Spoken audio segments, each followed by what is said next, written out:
Salut à toi, Jean-Michel Tuning. Bon, comme tu as pu suivre dans la dernière vidéo, j'ai été chercher du coup la Mazda au sablage.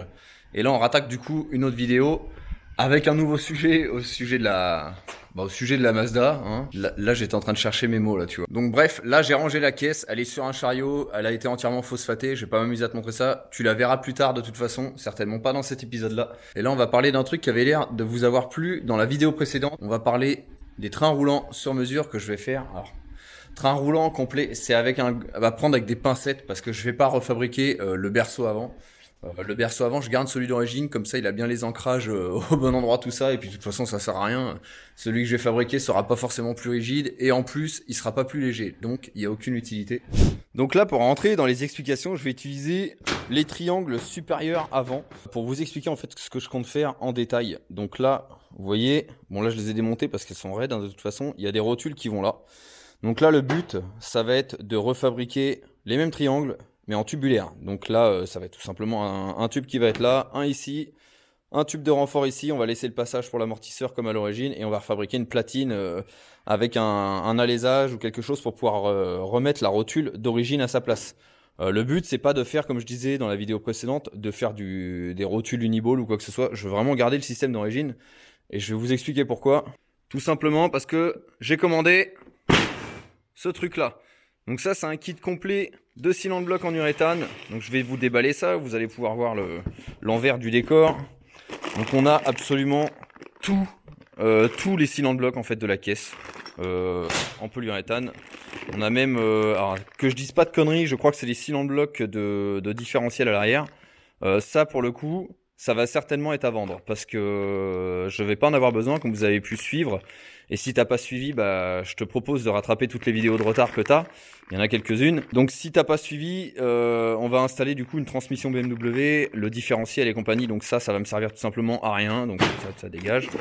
Et là en fait on a tous les restes, hein, cylindre bloc de Barstab et compagnie. Enfin bref, il y a absolument tout pour remplacer ces grosses merdes d'origine qui de toute façon ont subi le temps. Et puis de toute façon c'est pas récupérable. Quand on les démonte, c'est poubelle. Donc voilà. Donc là, je vais vous expliquer de façon très généralisée ce que je vais faire en fait pour refaire ces triangles. Je vais tout simplement faire un gabarit. Je vais prendre les écartements, tout ça. Je vais prendre en fait ce triangle d'origine. Je vais construire un gabarit autour pour que ça ait exactement le même positionnement ensuite. Donc le passage de l'axe, le positionnement de la rotule, tout ça, et on aura exactement la même forme. Sauf que dans mon cas, la rotule ne sera pas au même endroit parce que pour ceux qui avaient suivi encore une fois, j'avais parlé de décaler en fait mes trains roulants de 20 mm de chaque côté. Donc là, le triangle, on va l'allonger de 20 mm. Donc tout ce qui se trouve ici sera décalé de 20 mm par là. Donc là, étant donné que ces morceaux-là, alors soit il faudrait que je fasse usiner les bagues en acier pour pouvoir insérer les cylindres blocs pour avoir exactement la même taille parce que c'est pas du tout un tube, un tout simple tube en fait. C'est vraiment un truc qui a été fait pile poil pour ces cylindres blocs là. Donc moi je vais découper et les récupérer. Je vais les sabler tout ça et je vais refabriquer mes triangles dessus parce que tout simplement j'ai pas le temps de faire usiner ça et en plus vous vous doutez bien que ça va me coûter une blinde en usinage encore. Le but c'est pas que la voiture elle coûte 250 000 euros, hein, c'est pas du tout ça le délire. Mais pour faire un gabarit et être sûr que tout se passe bien et pas vous retrouver avec une bagnole qui fait des 8 sur la route, il faut que les triangles soient en bon état. Et je sais pas, encore une fois de plus, si vous avez suivi au tout début sur les premières vidéos de la Miata elle avait cartonné à droite. Quand je dis cartonné, elle a dû taper peut-être un trottoir ou j'en sais rien, un petit peu trop fort. Et le train avant droite avait pris un peu tarif. Et je vais vous montrer. Là, on a le train donc avant gauche. Donc celui-ci, il avait aucun souci. Et je vais mettre l'avant droite à côté, celui qui avait tapé. Donc là, on est bien aligné ici. Et regardez ce qui se passe de l'autre côté. Ça, c'est complètement de travers. Donc en fait, ça a pris du jeu. Donc lui, déjà, poubelle. Et on va se servir de celui-là pour faire en fait le train, pour faire le gabarit, parce que de toute façon, ils sont symétriques. C'est exactement les mêmes de chaque côté. Il n'y a pas de droite, il n'y a pas de gauche. J'ai bien vérifié. Donc je vais fabriquer le gabarit. Je vais vous faire quelques images de ça, du positionnement, tout ça. Et ensuite, je vais sauter le triangle ici pour récupérer les bagues, faire sortir les cylindres blocs qui sont dedans, sabler tout ça, avoir des trucs propres. Je vais de mon côté cintrer les tubes. En fait, je vais tout préparer pour fabriquer les triangles et je vais juste vous montrer la fabrication en fait des triangles. Je vais pas m'amuser à vous montrer chaque étape. Ça va être super long sinon et ça va être aussi super chiant. Donc là, avant que je vous balance ces images, pour ceux qui se demandent le kit, parce que ça, je vous ai montré ça vite fait tout à l'heure. Donc c'est un kit de chez Hyperflex. Donc ça, c'est fabriqué. Alors, c'est très vaste parce que ça marque Made in America. Enfin, l'Amérique, c'est un peu grand. Il n'y a pas un seul pays en Amérique. Et donc, du coup, dans le kit, en fait, vous avez tout qui est séparé. Par exemple, dans ce sachet, vous avez tout ce qui concerne le train avant. Et vous avez toutes les instructions. Donc là, en fait, vous avez bien les repères. Vous avez les codes qui sont dessus. Par exemple, là, je prends 2165. C'est bien ce qui correspond au triangle supérieur. Et en fait, ils sont tout simplement marqués ici. Vous avez aussi tous les axes en acier bichromaté qui sont là, donc il y a vraiment tout dedans, tout expliqué, il n'y a rien de plus simple à monter. L'avantage c'est que là, vous leur beurrez la tronche de silicone, de graisse silicone, et ensuite il suffira de les mettre dedans. Alors je pense que ça risque de forcer un peu au montage, mais au pire on s'aidera de l'étau, de toute façon c'est pas compliqué à mettre, hein, ça, avec un étau, il n'y a même pas besoin de presse. Donc voilà, ce coup-ci je vous balance vraiment les images.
Bon, donc nous voilà rendu. J'ai fabriqué un premier triangle, enfin triangle supérieur avant, comme vous avez pu voir sur les vidéos là que je viens de vous balancer. Donc je vais pas m'amuser à filmer la fabrication de tous les triangles, c'était juste pour vous montrer dans les grandes lignes la fabrication du premier déjà.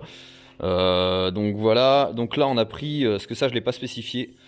J'ai fait le choix d'utiliser du tube S235. Alors pourquoi? Je sens déjà les commentaires venir à dire qu'il faut prendre du TU37 ou du 25CD4. Et en fait, j'ai tout simplement pris du S235 pour plusieurs raisons.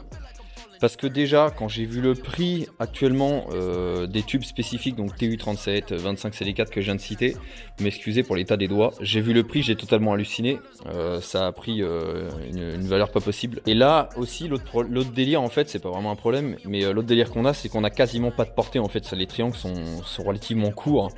On se retrouve pas avec des triangles qui font 70 cm de long et où il y aurait besoin d'une énorme résistance en fait dans les parties allongées.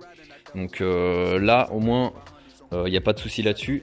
Et l'autre raison pour laquelle j'ai pris ça, parce que c'est que quand vous prenez du tube spécifique, donc TU37, 25 CD4, je vais la répéter plusieurs fois là, si vous tapez avec la voiture, et bah tout simplement le triangle lui il va absolument pas bouger. C'est des aciers qui sont extrêmement résistants. Dans mon cas en fait, vu que je veux garder quand même la caisse street race entre guillemets, si j'ai à taper avec la bagnole ou j'en sais rien, je veux pas me retrouver avec un châssis plié parce que le triangle aura absolument pas absorbé ou encaissé et où ne se sera pas déformé. Là l'avantage c'est que si on a un choc qui est assez important, le triangle il va d'abord prendre du jeu, plier ou éventuellement même casser s'il y a besoin.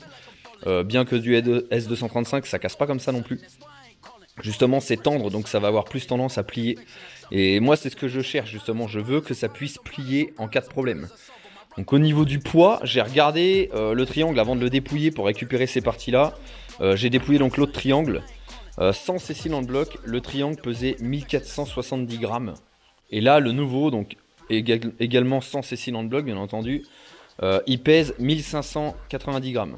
Donc on a en gros, grosso merdo, une centaine de grammes de différence. Donc celui-là est un peu plus lourd. Mais voilà, le truc c'est que le triangle est un peu plus grand aussi. Là on a des portées de 20 mm, du coup l'empattement de la caisse en fait, tout simplement. Enfin, la largeur de voie plutôt. Donc ça me permet moi de ne pas avoir besoin de mettre un déport de facochère sur les jantes, ou de mettre des cales ou ce genre de truc que j'aime pas du tout faire. De toute façon je déteste ça, les cales. Donc là ça me permet d'avoir un truc qui va fitter nickel et pouvoir remplir un peu plus les ailes du kit carrosserie.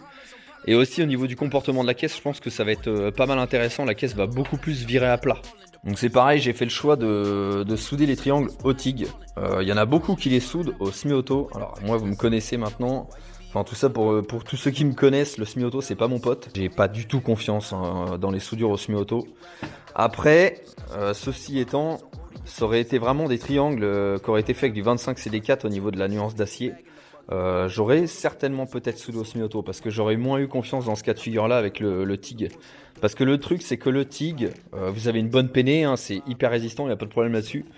Et le problème c'est que ça fait des points de chauffe beaucoup plus localisés, et sur des tubes spécifiques comme le 25 CD4, tout ça, ça risque d'être contre-productif en fait, parce que ça risque de faire des zones de fragilité en fait au niveau des soudures.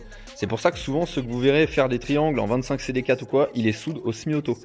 Donc je pense que s'ils les font avec ça, c'est qu'il y a une bonne raison. Moi j'ai pas la science infuse, hein, j'ai beau être soudeur, dans la soudure il y a des milliers et des milliers de domaines d'application. Là c'est les premiers triangles que je fabrique. Donc là je vais pas vous gaver avec les mêmes images à vous montrer la fabrication de chaque triangle. Je vais m'occuper de finir de fabriquer les triangles avant. Pour les triangles arrière je les ferai un peu plus tard parce que comme vous vous doutez j'ai le berceau sur mesure à faire à l'arrière. Donc là les triangles ça va venir tout à la fin. D'abord je dois installer tout ce qui est différentiel et compagnie. Donc là je m'occupe du train avant, parce que le but c'est de traiter tout le dessous de la voiture. Je vais faire un traitement Raptor sous la voiture. Je savais pas encore si j'allais le faire, mais je vais faire un traitement Raptor intégral sous la caisse et dans les passages de roue. Et comme ça je vais pouvoir m'occuper de la peinture, du remontage, tout ça du train avant, et remonter en fait tout le train avant. Comme ça je peux rapidement remettre la voiture sur des roues, qu'elle soit à la fois déplaçable et à la fois que je puisse voir où je mets les pieds au niveau des modifs qui vont suivre. Donc là les modifs suivantes, vous vous doutez bien, ça va être aussi de s'occuper du moteur. Bon là il est dans un piteux état, en plus il a pris la poussière. Il va falloir que je l'ouvre, mais pour l'instant je m'éparpille pas trop à faire 50 000 choses en même temps, parce que on gagne pas du tout de temps quand on fait ça. Je vais le laisser lui de côté pour le moment et m'occuper vraiment de la partie train roulant et fabrication des trains roulants sur mesure. Et dès que tout ça ce sera OP, que ce sera remonté sur la caisse et compagnie, là je pourrai m'occuper plus sérieusement du moteur. En plus on arrive dans la période d'hiver, donc je vais pouvoir faire ça tranquillement le soir quand il va faire moins 50 degrés dans l'atelier, histoire de bien me défoncer les mains, et ce sera impeccable. Bon, donc voilà, les triangles sont terminés. Je viens juste de finir là les triangles inférieurs. Donc je vous ai pas montré la fabrication parce que sinon ça allait s'éterniser à mort.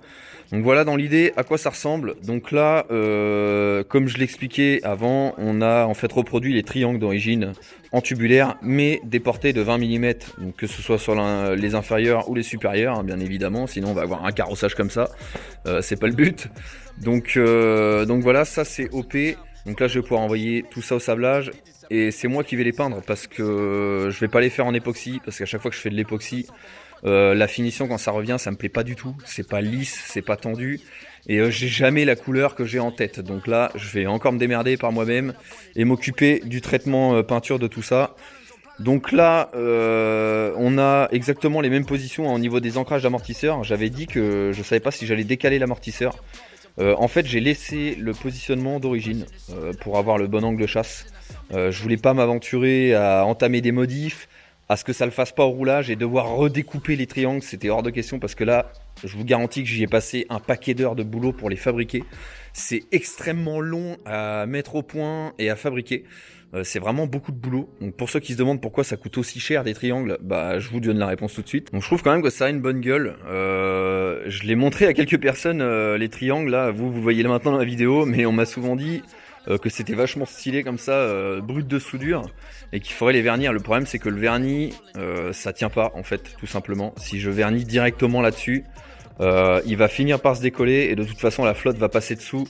Et elle va réussir à tout faire pourrir. Au final, ça va me faire des trains roulants dégueulasses. Donc c'est pour ça que je vais plutôt les faire en peinture. Donc voilà, une fois de plus, pour pas faire des vidéos qui vont être trop longues à regarder, je préfère faire plusieurs épisodes et vous balancer de la vidéo régulièrement sur le montage de la Mazda. La vidéo, elle va s'arrêter ici. Je voulais surtout vous montrer dans cette vidéo la partie des trains roulants avant. On aura exactement le même système sur les trains arrière, mais comme je disais, je dois faire énormément de repérage, si je puis dire, pour fabriquer le berceau à l'arrière.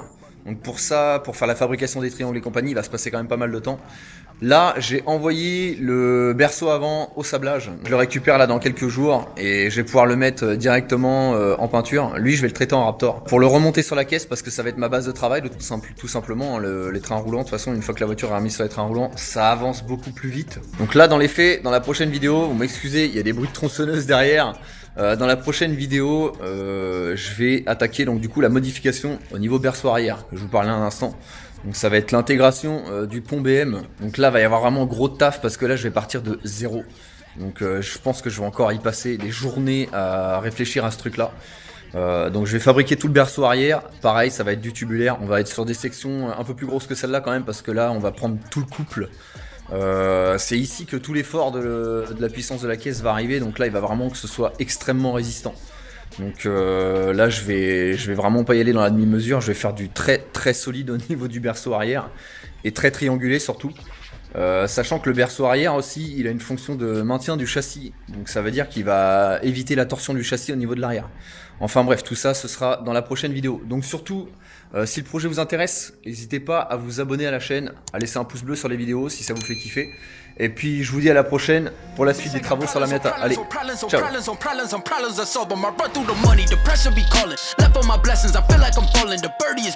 Tell me I'm garbage, I'm going through something, that's why I ain't calling. Phone and progression is all that I wanted. The phone and affection, I summon and dub it. Cause bitch, I got problems on problems on problems on problems on problems on problems I solve them. I run through the money, the pressure be